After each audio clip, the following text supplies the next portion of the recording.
5 বছর আগে থেকে আগে বেকার ছিলাম। পরবর্তীতে আমি আমার নার্সারি পেশায় চলে আসি।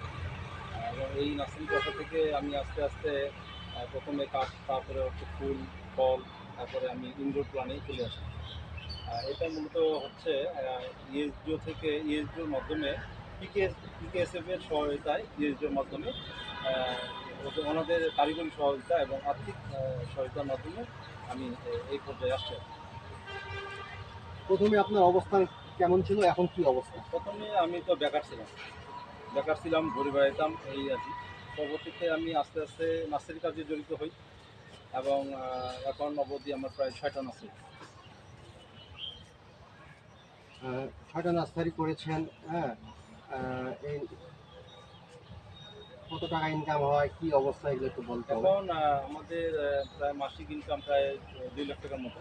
এর মধ্যে আমাদের লেবার